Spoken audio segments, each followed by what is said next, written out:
This is the Church of St. Paul in the Desert. There are three words that are especially important to me in today's gospel. And the first one is immediately. Immediately. In Mark's gospel, immediately is used at least 40 times. The next closest is one that has 15 uses in another book in the New Testament. Evidently, for Mark, things happening immediately were important. You see that Jesus gets ready to go someplace. He doesn't just go, he immediately goes. And something happens, it doesn't just happen, it happens immediately. In today's gospel, Jairus, a leader of the synagogue, comes to Jesus, and he falls down on his knees, and he begs him repeatedly to come and heal his daughter. Now, you have to understand how unusual this is. Can you imagine if you were having your home foreclosed upon and the president of the Bank of America showed up on your doorstep and knelt in front of you and begged you to let them rewrite your loan? Jairus, in our common kind of idiom today, because of his status, his position, probably he had a couple bucks. Jairus would have been part of the 1% in that era, and Jesus was a country bumpkin who was of some concern to the religious authorities. And so here we have Jairus on his knees repeatedly begging Jesus for help. Now, isn't this a situation that cries out for immediately? Jairus is really making a fool of himself and asking for help, and it says Jesus went with him. And he doesn't just go with him. They're walking through the town, and as soon as they turn the corner, the crowd presses in on them. And I don't think we need to see this as like 50,000 people or anything like that, but let's think of a small place where even 30 people between the buildings and other things like this can press upon you so that you don't even know what's happening. And this crowd is pressing in upon Jesus, and can you imagine all the people trying to get his attention, trying to reach in? And this woman, who's had a hemorrhage for 12 years, reaches in, touches him, and what do we get? Immediately, she's healed, and she knows that her disease has been cured. And immediately, Jesus knows it. You'd think that the story is now moving on in some kind of an immediate fashion, wouldn't you? But Jesus stops. And he looks around. Who touched me? And the disciples are saying, this crowd, everybody's trying to touch you. What are you doing? And Jesus just stands. And I can just imagine him doing the most unimmediate thing he can do. He's waiting for somebody to come forward and to own up to touching him. And so finally, this woman, it says, in fear and trembling, falls down before him and tells him the whole truth. Those are the other words that I think are very important today. I was listening to Caroline Lewis talk about this on Working Preacher Sermon Brainwave. And she just mentioned it, but this idea of this woman telling Jesus the whole truth. Remember, Jairus has prostrated himself in front of Jesus, begged him to come because his daughter's at the point of death, and I want Jesus to come and I want him to take care of this. And he's come and somebody else has been healed, and now Jesus has stopped everything, and this woman is telling him the whole truth. Now, is there anybody out here who's been to one doctor and the doctor couldn't help, and in fact things got worse, and then you went to another doctor? Has anybody ever had that happen? Okay, I see 2 or 3 hands here. I think there's more. Have you ever told anyone about that after the fact? How long did it take you to tell everybody about one doctor with whom you had a bad experience and getting to the place where the next doctor took care of things for you? Because you couldn't just tell them about that and say, yeah, this one messed it up and this one fixed it. No, you've got to go into excruciating detail, right? when you tell the whole truth. You've even got to explain how you came to find out you were sick in the first place, and maybe the fact that an uncle or an aunt way back in history had the same thing, and maybe there's a genetic marker in my family.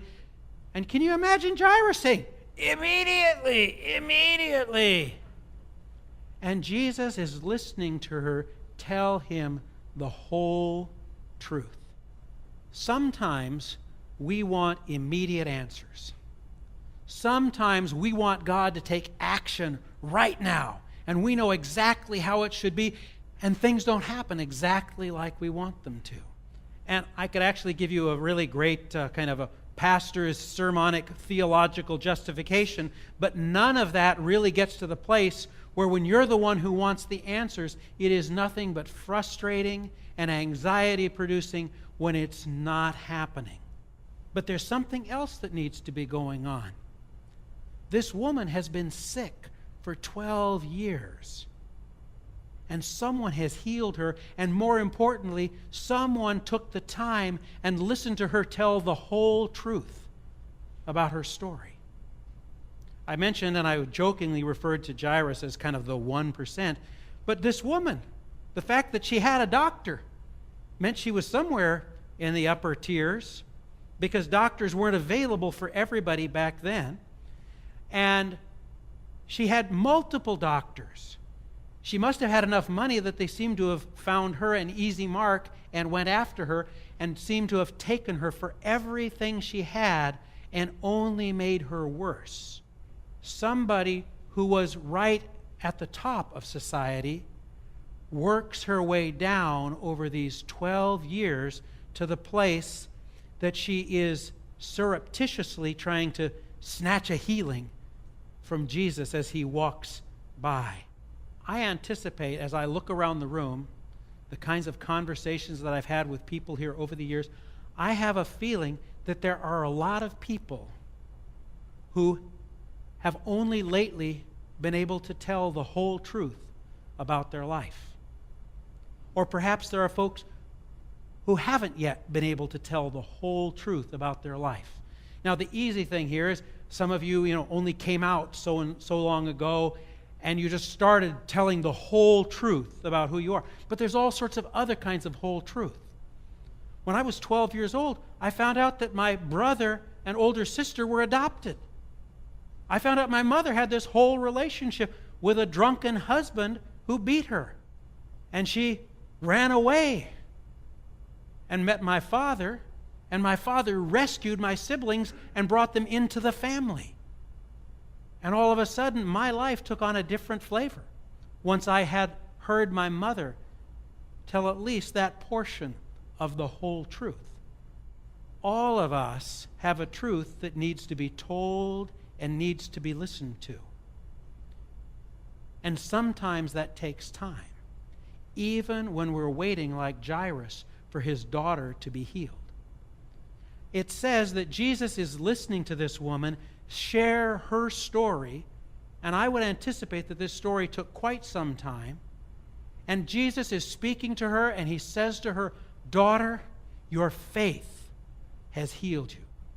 Nowadays, it is not uncommon for people, you go to a restaurant and somebody calls you hon and something like that.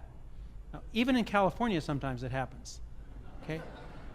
You don't just call somebody daughter in that culture without it having meaning. He was actually embracing her into his extended family. He was honoring her in a way that he had not honored anybody else in the gospel to this point. And while he is interacting with her on that level, the folks from Jairus' house come to say, "Well, she's dead. You don't need to bother the teacher anymore." Immediately. Can you imagine that? Jairus had been around. Jairus had heard Jesus. Jairus had seen that Jesus did everything. Immediately, "My daughter's at the point of death. Immediately, I want you to..." She's dead. You don't need to bother him any longer. And Jesus overheard that. They didn't even want to bother him with talking to him directly. And he says, "Let's go." So now they get something close to immediate and begin heading toward the house. And they get to the house and they find that all of the mourners are out there, and there are people wailing. And it wouldn't have been enough just for the family, because these were people of position. They would have hired mourners to make sure everybody knew. And Jesus goes up and says, What are you wailing for? She's not dead, she's just sleeping. And they laughed at Jesus. Now, I bet if he'd got there earlier, they probably wouldn't have laughed. Because now they're on the clock, the folks that are getting paid to wail and mourn, so they don't need this kind of interference with their work. And so Jesus goes in, takes the father and mother, goes in, and he says to her, "Little girl, get up." And she gets up. And she's leaping around and dancing, and you can just imagine what a little 12-year-old girl is doing when she's brought back to life. Jairus wanted it immediately. And Jesus ran into somebody that seemed to need him even more in the meantime, and it didn't work out exactly like Jairus thought. And Jairus was at the edge of giving up hope, and Jesus said, "Just believe." And his little girl is dancing for joy. Sometimes immediately doesn't mean right now. But immediately does not mean that God's power is diminished. It does not mean that God has forgotten what God intended to do in the first place. And it is not only in these kind of stories that telling the whole truth is important. At the beginning of our service today, in the announcements, a time that I rarely, if ever, have a prayer, I invited all of you to join in the prayer for the 4th of July, right? If you look at the bottom of that prayer on 258, it says, I think it's 258, it says, this is an alternative prayer for the 4th of July. One of the reasons that I chose that alternative prayer is because the original prayer for the 4th of July assumes that freedom and liberty were immediate. And it talks about our founding fathers who brought all of us into liberty and freedom with that action in 1776. And a friend of mine, whom I met 18 years ago at General Convention, a fellow named Byron Rushing, who is a legislator in the Massachusetts House of Representatives, or whatever they call it out there, every year before the 4th of July, he writes an email to about 1,000 people. I think it's probably more like 10,000 people that get the email. And he invites us to consider using the alternative prayer, which does not assume that all freedom came immediately, but that 1776 initiated a process that continued to evolve. Women, when did you get to vote? Just in this last century.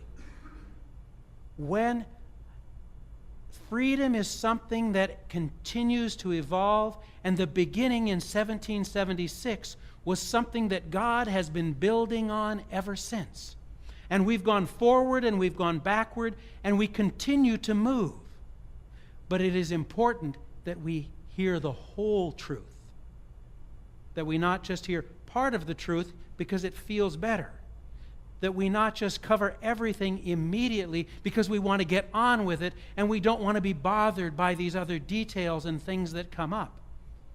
If you've read the gospel, you've learned this, if nothing else, that most of the time Jesus' ministry happens on the way to doing something else. We are a people who are called by God to lift up those values of liberty, justice, freedom, and mercy. We are called to build them in our lives, and we are called to take them out into the world around us and into the farthest reaches of the world. God is acting with us and in us, and God will immediately bring relief, even though it might take a little longer than we would like. Amen.